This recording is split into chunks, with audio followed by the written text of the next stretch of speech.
لله رب العالمين والصلاة والسلام على سيد المرسلين وعلى آله وصحبه أجمعين শহীদ কাফেলা বাংলাদেশ জামাত ইসলামী মহেশখালী উপজেলাস্থ গণক ইউনিয়ন ইমারত শাখার 4 নম্বর ওয়ার্ড কর্তৃক আয়োজিত আজকের রমজানের তাৎপর্য এবং ইফতার ও দোয়া মাহফিলের আয়োজিত মেম্বারবৃন্দ,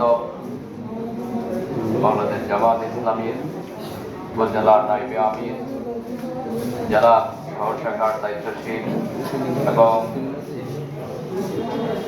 অন্যান্য আমার প্রাণপ্রিয় আরখান ভাইয়েরা, আসসালামু আলাইকুম ওয়া রাহমাতুল্লাহি ওয়া বারাকাতুহু। শুরুতে আমি আল্লাহ পাকের শুকরিয়া আদায় করছি, যিনি আমাদেরকে এইভাবে পবিত্র রমজানের আসর নামাজের পর করে এইভাবে ইফতারের আয়োজনের মধ্যে বসতে পেরে আমি অত্যন্ত আনন্দিত। আল্লাহর কাছে শুকরিয়া আদায় করছি, কারণ এই সময়টা খুবই গুরুত্বপূর্ণ সময়। আল্লাহ রাসূল বলেছেন, দুইটা সময়ের কথা উল্লেখ করেছেন রোজাদারদের জন্য। রাসূল সাল্লাল্লাহু আলাইহি ওয়াসাল্লাম বলেছেন, লিসাইমে ফারহাতানে ফারহাতুন ইনদাল ইফতার ওয়া ফারহাতুন ইনদা লিকাই রাব্বি। রাসূল সাল্লাল্লাহু আলাইহি ওয়াসাল্লাম বলেছেন, রোজাদারদের জন্য দুটো আনন্দ, একটাই হচ্ছে ইফতারের সময়, আরেকটা হচ্ছে আল্লাহ পাকের সাথে সাক্ষাতের সময়। ইফতারের সময় হাজারো রকমের খাবার সামনে টেবিলের উপর রেখেই আমরা কেউ খাচ্ছি না।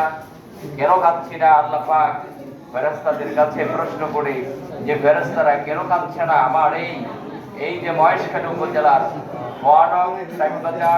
এইভাবে 4 নম্বর ওয়ার্ডের এই যে এইভাবে আমার বান্দারা বসে যে খাবার সামনে নিয়ে ঘাটাঘাটি করে খাচ্ছে না, তার কারণ কি?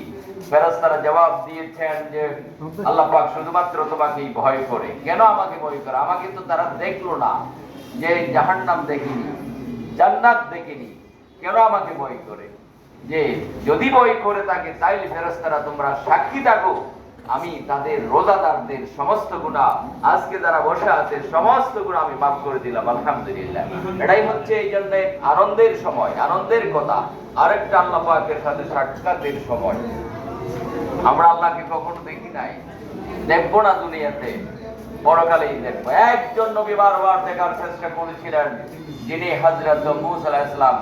বলে যে আল্লাহ আমি তোমাকে দেখতে চাই। আল্লাহ বলে যে লাম তারানি, না না, কখনো তোমার দেখার সুযোগ নেই, দেখতে পারবে না। কিন্তু শতবার চেষ্টা করার পরেও দেখলো না। দেখবো আমরা সকলেই জান্নাতের ভিতরে। একটা আমাদের সিদ্ধান্ত নিতে হবে, মৃত্যু আসা পর্যন্ত আল্লাহর ভয় ভীতি নিয়ে সামনে এগিয়ে যেতে হবে, আর কোরআনের পথে থাকতে হবে। কোরআনের পথে থাকলে আমাদের কোনো ভয় নাই। বলেছেন স্বয়ং আল্লাহ রাব্বুল আলামিন, ওয়ামান তাবিয়া হুদায়া ফালা খাউফুন আলাইহিম ওয়ালা হুম ইয়াহজানুন। সেই পথ যারা অনুসরণ করে, আল কোরআনের পথ যারা অনুসরণ করে, ওই পথে যারা চলে, ওই পথে যারা থাকবে, তাদের কোনো ভয় নাই, হতাশ হওয়ার কথা নয়। গ্যারান্টি দিয়েছেন স্বয়ং আল্লাহ রাব্বুল আলামিন। সেই পথেই আমাদের থাকতে হবে, চলতে পথে থাকলেই আমাদের ফায়দা, লাভ, কোনো ভয় নাই, হতাশ হওয়ার কথা না। কারণ মুমিনরা কখনো হতাশ হয় না। যে আমাদের লাভ, তো আমাদের লাভ না, আল্লাহ রাসূল বলেছেন, আল কোরআনের পথে জীবন যাপন করলে যারা চলে, যারা থাকবে, তাদের মা বাবার মান কিয়ামতের ময়দান আমি বাড়িয়ে দেব। মান কারাল কোরআনা ওয়া আমিলা বিমা ফিহি উলবিসা ওয়ালিদাহু তাজান ইয়াউমাল কিয়ামা। আল্লাহ রাসূল বলেছেন, যে ব্যক্তি কোরআন পড়বে, কোরআন আমল করবে, কোরআনের পথে চলে, কোরআনের পথে মানুষকে আহ্বান করে, আমি তাদের মা বাবার মাথায় যে নিজ হাতে বানিয়ে টুপি পরিয়ে দিব, তাজ পরিয়ে দিব। তাজ পরালে পরে পুরো ময়দান আলোকিত হয়ে যাবে কিয়ামতের ময়দান। যে এমন আলোকিত হবে, জুহু আহসানু মিন জুইশ শামস, যে বর্তমান সূর্যের চেয়ে আরো বেশি আলোকিত হবে। আলহামদুলিল্লাহ। যে কিয়ামতের ময়দানে আমাদের নিজের মান বাড়বে, নিজের মা বাবার, যারা আমাদেরকে এই পথ দেখিয়েছিলেন, এই কোরআনের পথে চলার যে আমাদেরকে ওই পথটা যে আমাদেরকে বাছাই করে দিয়েছিলেন, যে তাদের মান আল্লাহ পাক বৃদ্ধি করে দেবেন। যে এই রমজানের রোজা আসলে অন্যান্য সব ইবাদতের বিনিময়ে আল্লাহ